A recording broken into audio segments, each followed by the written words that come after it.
Kasama natin si Sir Ricky Elpa ng Sapampalay Proper. Tama po ba, sir? Yeah. Ayun, no. So, si Sir is may mga latest achievement. Actually, Summer na guwapa na third overall din ng last year. last year. Summer. Ah, Tapos itong north ng BBCM, kay Madam TDFC. TDFC. Nakaparte naman din tayo, pumasok naman yung ibon natin.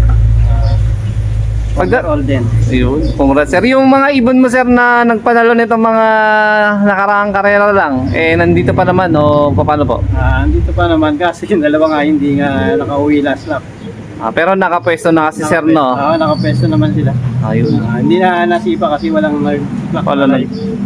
Ng club area, sir, no? Sa Guarpa po yun. Yung sa main, sir, yung anong overall po yung nakuha natin nung sa BBC main? Pumasok tayo ng third overall dito sa BBC main. Third overall ng BBC main. Nice. OB category. So, ibig sabihin pala, sir, nailipad mo na yun dati. Finisher ng Santa Ana yun sa BBCM last NDR. So nakaraan taon, nag-finisher, so ngayon, overall na. Oo. So, pwede pala yun, sir, no? Sinubukan ko lang ilaro.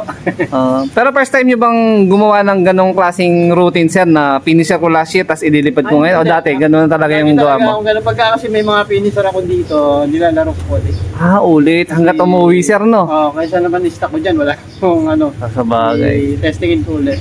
Subok ulit ng lipad. Pagdating sa sistema, sir, nung derby, gaya, maglalapit na yung first lap derby, paano binibigay mo preparation sa mga ibon, sir? Basta yun sa akin lang, meron akong tinitimplang pagkain, parang smoothie. Sariling timpla lang. Tapos pagdating sa supplement naman po, sir, anong specific ang binibigay niyo, sir? Ang lang naman ako, probiotic, pero ngayon lang ako nag-try uli maggamot. Kasi nga dun sa experience ko itong nakaraang race. Ayun. Pwede mo bang ibahagi yun, sir, yung na-experience? Actually, na-experience din namin nung nakaraang North yan dahil kakaiba ang init na itong nakaraang karera natin eh. Ano ba nangyari? Miss ganung nakaraan pang race, ganun na rin eh. Yung mga na-experience sa ibon ko, umuwi sila gumagapang eh, pag bagsak sa landing board eh. So, anong treatment ang binigay nyo, sir? Bale, lang tayo ng supplement na idea lang ginamit ko, tsaka Wakamoto. Tuwing kailan po ang bigay nun, sir? Sa gabi lang ako nagbibigay. Pag nagpapahinga na, sir, no? Kasi yun lang yung time ko na Saka mahirap maguli sa araw eh. Pag gabi natutulog na eh. Oo nga, may istorbo sila, sir, no? Nung mismong final lap nung club area, sir, alam mo ba or inisip mo na, alam ko, uwi yung ibon ko, paano po ba nangyari story nung last lap? Medyo kinabahan niya ako noon. Kasi yung time na yun, bumagsak yung pakpak nila, dalawa, kabilaan ng mga Tuesday ng wala lang ako, sabi mo, baka hindi na to nakauwi, baka hindi na kayanin siguro, swerte pa rin tayo at nakapag-clock pa rin siya. Kak po yun, sir, or hen? Tapos may pares po siya? Meron. Ayun. Nung time na yun, nagdilimlim sila eh. Nandyan po ba yan ngayon, sir? Pwede nyo pang masilip? Ayun, no? So, nangyari, naglaglag pa pala ng pakpak ito. Ng tagdalawa, sir? Kabilaan. Di ibig sabihin, lumipad yan, sir, tagwalo lang ang pakpak. Ito yung huli niyang binag. Ito. Yung ulit. Sabi ko kung hindi sana na-cancel, dapat kumpleto yung pakpak niya. Nag-cancel kasi na isang lap, sir, no? Gawa ng sama ng panahon. Sa ka na malaglag, Monday ka na malaglag. Akalain mo nung Huwebes nalaglag yung kabilaan niya. So, ito yung yung tatak no, niya, nung last lap ito yung tatak. ng Santa Ana. Parang mga ilan-ilan lang. Kaya wala siyang tatak Bagong tubo na kasi. Siya, butas siya nun. Wala siya. Wala yan yun. Wala. Kaya hindi tinataka. Anong bloodline yan, sir? Nung ito, third overall mo ng BBC main? Japan to, nakakuros sa ano ba to? Sa Tanga Line, yung kay Jonathan Claveria. Tanga line, parang di naman tanga, sir, kasi nag-third overall eh. Grabe. Pero yun lang binansag, sir, no? Pero sa totoong buhay, matalino siya.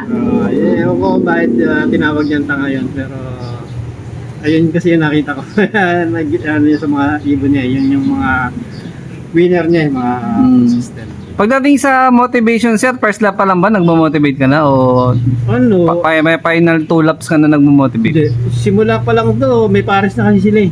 Oo, maano pa lang, kahit nung training pa lang, may pares na sila.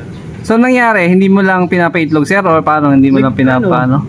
Nag-itlog pero tinanggal ko kasi wala pa namang ano nun. Nung derby na, yun, pinabaya ko na sila. Kak. Mga ilang months to sir? Or taon na rin siguro sir no? Kasi, balik. ano to eh, young bird to last year ng NDR eh. Okay, balik karera nga pala siya no. So higit isang taon na rin pala siya. Oo, But at okay. least bumawi siya sa'yo sir no? Ayun, Hindi siya nagano. Ito pa yung tatak niya Last race. Oh, may marka pa. Oh, may mga marka pa. Last lap. Sa kabilang side naman. Ito naman yung bago. Yun. Ngayong darating na North na naman sir. Kasi nung summer to sir, nito nakaraan lang sir, di ba? Ilan ang panlaban mo ngayong North? Hindi ko na alam eh, pero alam ko kasi yung BBCM ko, 10 yung ring na kinuha ko. Sa BBC, Main. 15 yata or 10. Eh kaso hindi naman din sila. Tas Guarpa sir. Aguar pa 15. So tatlong club ang nililipatan mo ngayon sir. Meron akong ano ngayon, NHPC. May NHPC pa. Ano sir? BF? Wala. South ako meron doon. South naman. So pwede ba nating silipin yung rooftop nito sir para nakita ko nandun yung mga young bird eh. Nakakawala eh. Sige, pwede naman. Yung typical na routine pala ni sir, umaga hapon na ang pakain. Tapos ang ronda naman sir, paano? Pagdating ko, papawalan ko sila. Tapos sa tanghali, minsan sa hapon pagka sinisip. So at least 2 times or 3 times daily sir ang paikot. So akitin natin yung abangan na area ni Sir Ricky Elpa. So naka-viewing dito yung karamihan ng ibon. Yan, tapos na mag-low fly. Pagka ganito kalaki yung ano sir, yung pinaka-viewing, nagle-less naman ba yung overfly o hindi na talaga maiwasan sir? Meron talaga. Maiwasan eh. Kahit na yan ang dami na wala yan. Meron at meron pa rin talaga no. So yun, kasama talaga sa pag-iibon yun.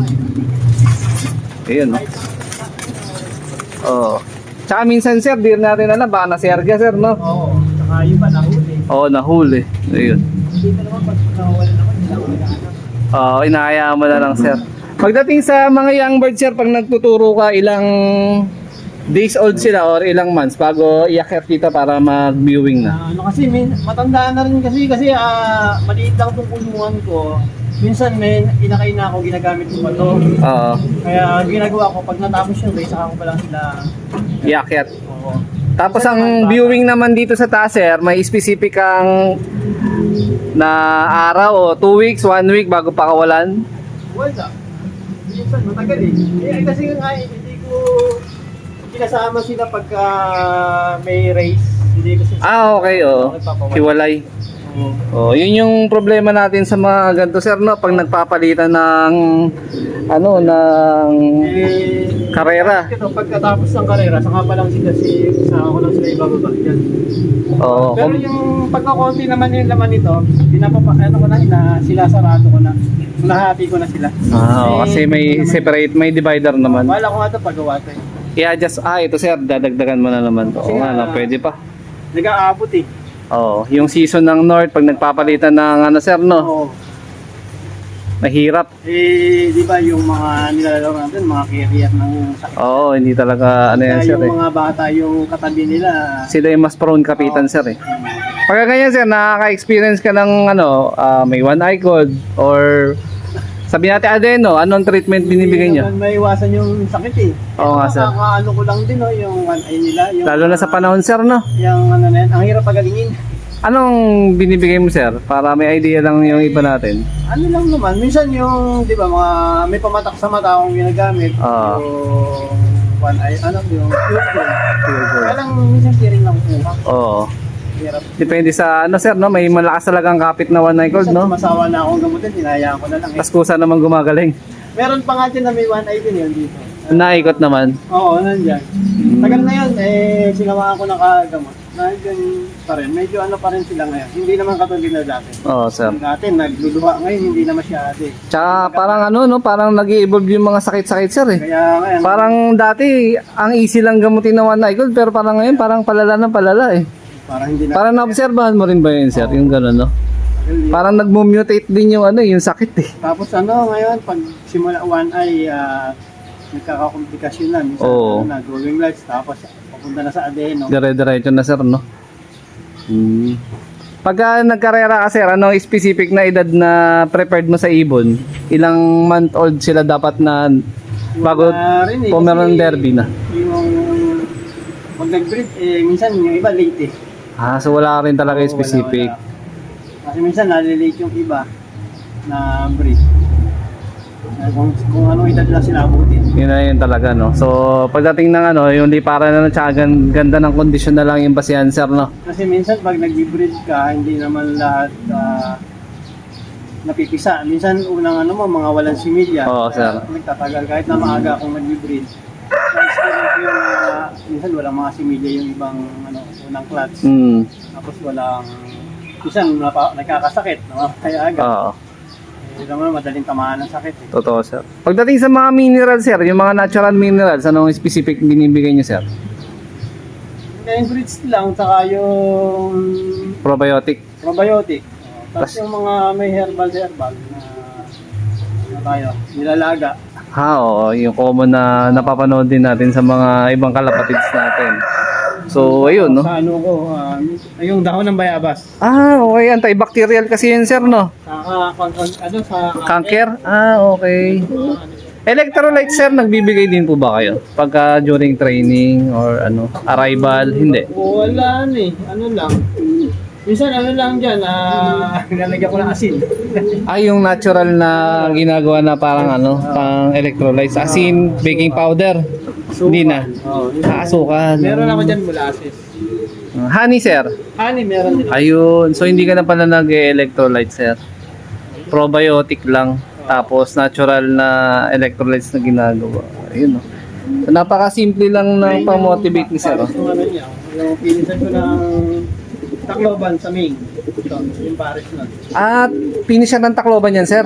Okay. Last. Ililipad mo rin ba yan, sir, ulit ng South o hindi na? Ngayon, sinama ko sa training yan eh. Okay. So, ito pala yung style ng pang-motivate ni sir. Ayan. So, may mga kanya-kanya silang boxes. Para at least... may siya, natatanggal naman yung gitna niyan. Okay. Nahihila, sir, no? So, pwedeng isang buong malaki, pwede rin namang kabiyak. Pwede divider yan eh. Okay. Ayun. Kaya katulad niya isa, wala ang divider yan, may sikri na kayo. Ito. Oo. Ayun, natatanggal. So, yun. Napakasimple lang ng lock ni sir. Tapos, yung flooring ni sir dito, tabla. Pero dito sa may kabila, tagos na. So, dito, pwede pang ma-monitor yung dropping sa may pinakaloob. Tsaka pagka matutulog na sila, sir, magpapahinga. Sinasara yan? Hindi na. Okay na lang yan. Nandito naman yung iba na ito. Okay. So, yun, no. Ganito yung magandang loop kasi merong divider. Pwede mo ihiwalay sa dalawang section, either hen or cock or young bird to old bird. Hindi na ako nag-iwalay eh. Hindi na? Basta sama-sama sila. Sabay na. Basta kung magpares-pares, Yun. bahala na sila, sir. Ayun, good luck sa padating na karera ulit, sir, na itong North. So, ilan ang North mo ngayon, sir? Nabilang mo ba? Hindi na? Bilang eh, kasi meron din mga nawala eh. So, ang bibilangin mo yung matitira sa pinaka-last training sa entryhan ng derby. Yun yung importante. Sige, sir. Training kung ano lang matira.